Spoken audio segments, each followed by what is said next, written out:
लोकसभा चुनाव को लेकर भारतीय जनता पार्टी के तमाम नेता लगातार चुनाव प्रचार कर रहे हैं। इसी बीच हमारे संवाददाता यश खुराना ने हमीरपुर से बीजेपी प्रत्याशी और केंद्रीय मंत्री अनुराग ठाकुर से खास बातचीत की। उन्होंने क्या कुछ कहा, आपको सुनाते हैं। हमारे साथ मौजूद हैं केंद्रीय मंत्री और हमीरपुर लोकसभा सीट से भारतीय जनता पार्टी के प्रत्याशी अनुराग ठाकुर जी। अनुराग ठाकुर जी, बहुत मेहनत आप कर रहे हैं, 7वां चरण बहुत नजदीक है, वोट पड़ने वाले हैं, क्या माहौल आप देख पा रहे हैं? जनता का एक तरफा मन है, my choice Modi, my choice Modi. और मोदी जी के प्रति जो जनता का प्रेम है वो मेरे संसदीय क्षेत्र में खुलकर दिखता है। लोग भारतीय जनता पार्टी को जिताना चाहते हैं, फिर कमल खिलाना चाहते हैं और एक स्थिरता निरंतरता सरकार की, ईमानदार दमदार नेतृत्व बना रहे और देश का मान सम्मान जो दुनिया में बढ़ा है वो और आगे बढ़े। देश की अर्थव्यवस्था जो 10वें से 5वें नंबर पे पहुंची, अब तीसरे नंबर पर पहुंचे और अगले 25 वर्षों में हम विकसित भारत बनाएं, उसका रोड मैप इन 5 सालों में हम जमीन पे लागू करके दिखाएं। इंडिया अलायंस लगातार ये बात कर रहा है कि 400 पार तो छोड़ी, 272 भी नहीं आने वाली। अखिलेश यादव ने ये कह दिया कि 400 पार का मतलब जनता ये समझे कि 400 के पार की जितनी सीटें हैं 143, उतनी सीटें बीजेपी को आ रही हैं, एनडीए को आ रही है। देखिए, कांग्रेस 550 में से 250 सीट पे भी नहीं चुनाव लड़ रही, सरकार क्या बनाएगी? कांग्रेस तो 40 सीटों के लिए संघर्ष कर रही है और जनता के आशीर्वाद से मोदी जी 400 पार करेंगे। मुझसे लिख लो, 1 तारीख का दिन होगा, इंडी गठबंधन का मिलन होगा, सब मिलकर रोएंगे और ईवीएम पर ठिकरा फोड़ेंगे। हिमाचल प्रदेश में 4 लोकसभा सीटें हैं, क्या माहौल आप देख पा रहे हैं? हमीरपुर लोकसभा सीट की हम बात लगातार कर ही रहे हैं, लेकिन पूरे हिमाचल प्रदेश के संदर्भ में बात करें, क्या ऑब्जर्व कर रहे हैं आप? हिमाचल की जनता नरेंद्र मोदी जी को अपना परिवार का हिस्सा मानती है और मोदी जी हिमाचल को अपना परिवार मानते हैं, अपना दूसरा घर मानते हैं। और मैं कहूँगा, मोदी जी ने कोई कमी नहीं छोड़ी यहाँ के विकास के लिए। आपदा आई तो 3000 करोड़ की मदद की, 20,000 घर दिए, मनरेगा में हजारों करोड़ दिया। ये नरेंद्र मोदी की सरकार ने किया। लेकिन यहाँ की सरकार ने बंदर बांट की, कांग्रेस और भाजपा में अंतर दिखाया, जिसको मदद चाहिए थी उसको मदद नहीं पहुंचाई।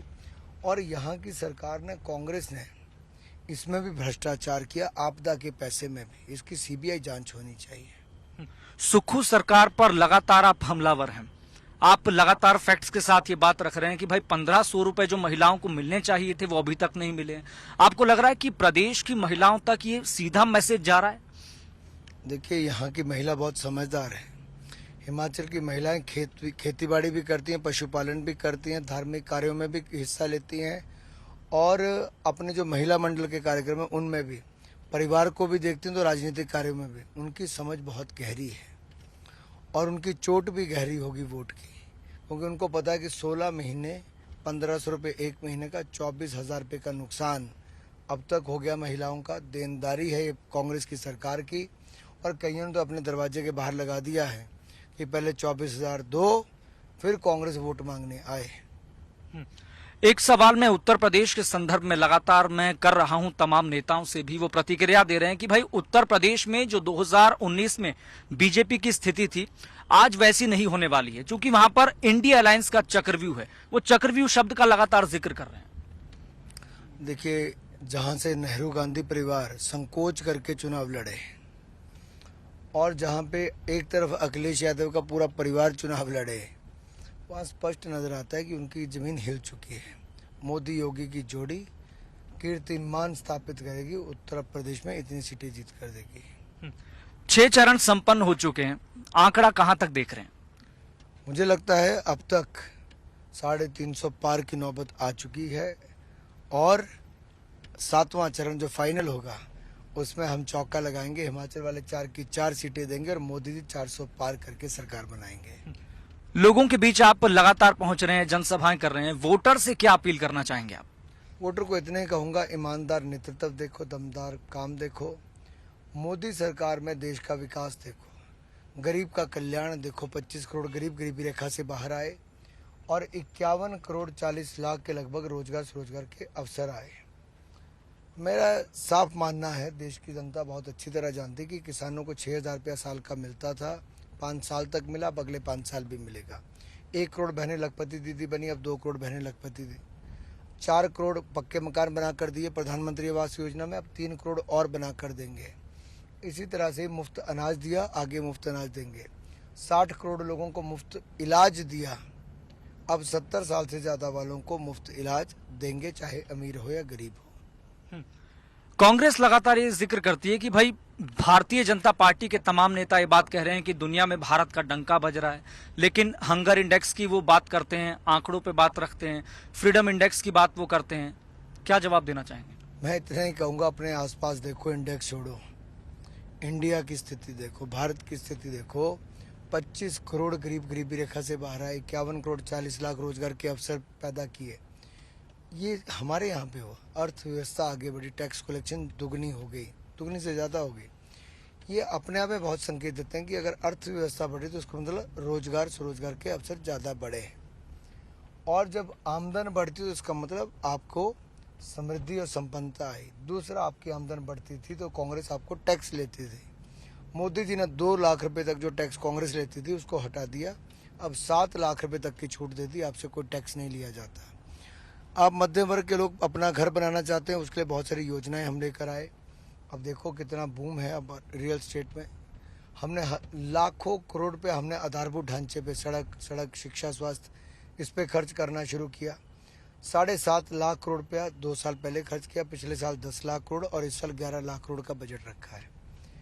एक स्पष्ट संकेत है, जब इतना पैसा लगता है मार्केट में तो उतने रोजगार उत्पन्न होते हैं, एक फिर चक्र घूमता है। ये मोदी जी ने किया। सर, एक सवाल हमीरपुर लोकसभा सीट को लेकर भी है। 2019 से लगातार जिक्र हो रहा है कि भाई 4 लाख से ज्यादा वोटों के अंतर से आप जीते थे, इस बार क्या होने वाला है? जनता जनार्दन का फैसला होने वाला है, फिर एक बार ऐतिहासिक जीत होने वाली है। आप मूड देखिए, जनता का मूड बहुत स्पष्ट है। जनता नरेंद्र मोदी जी को देखना चाहती है और उनके साथ हमें देखना चाहती है। सांसद के रूप में मैं संसद में जाऊंगा, अपने क्षेत्र की आवाज बना हूं, आगे और जोर से आवाज उठाऊंगा। अगर आप सांसद बनते हैं 5वीं बार, क्या प्राथमिकता रहने वाली है? मेरा क्षेत्र का विकास विकास विकास और गरीब कल्याण, यही प्राथमिकता है। देखिए, मैं सरकारी योजनाओं के अलावा वैसे भी बहुत कार्य करते हैं। सांसद मोबाइल स्वास्थ्य सेवा, ये लगभग 10 लाख लोगों को मुफ्त में जांच, उपचार और दवाइयाँ देने का काम मोदी सरकार ने किया। मैंने किया, यानी कि हम लोगों ने मुफ्त सेवा चलाई। 41 टेस्ट होते हैं, दवाइयाँ मुफ्त में मिलती हैं। दूसरा, हमने सांसद भारत दर्शन योजना चलाई, जिसमें मेधावी छात्र छात्राओं को हम देश दिखाते हैं और दुनिया में होने वाले कामों को उनको जानकारी दिलाते हैं, एक्सपोजर देते हैं। तीसरा, सांसद खेल महाकुंभ है, जहाँ पर लगभग 1 लाख युवा खेलों में भाग लेते हैं। चौथा, एक से श्रेष्ठ कार्यक्रम है, जिसके माध्यम से हम लोग 600 सेंटर पर लगभग 12,000 विद्यार्थियों को मुफ्त में शिक्षा दिलाते हैं। इसी तरह से हुनर से शिखर है, जहाँ पर हम लोग ये जो महिलाओं को स्किल उपलब्ध करवाना, हुनर दिलाना, उनकी आय के साधन खड़े करना, लगभग 9 से 10 हज़ार महिलाओं को हमने वो भी करवाया। मशरूम की खेती है, ब्यूटी पार्लर है, बाकी अन्य कार्य हैं, साड़ी बनाना है, ये सब हमने सिखाया, आगे और करने वाले हैं। सतपाल राय यादव कुछ चुनौती पेश कर रहे हैं, चैलेंज है? मैं इतना ही कहूँगा, चलिए छोड़िए, क्या कहना। जब कांग्रेस को चुनाव गंभीरता से नहीं लड़ना था तो यही करना था। कांग्रेस का फोकस लोकसभा चुनाव पे कहाँ है? कांग्रेस पहले हार मान चुकी है कि बड़े बड़े नेता मैदान छोड़ चुके हैं, और दूसरी ओर इनके छक्के छुड़ाने वाले हम 6 की 6 विधानसभा में। उपचुनाव की बात है? बिल्कुल उपचुनाव की बात है। चलिए, बहुत बहुत शुक्रिया बातचीत करने के लिए अनुराग ठाकुर जी। आपको बहुत बहुत शुभकामनाएं हैं, बहुत बहुत बधाई है। कैमरामैन गौतम के साथ में यश खुराना,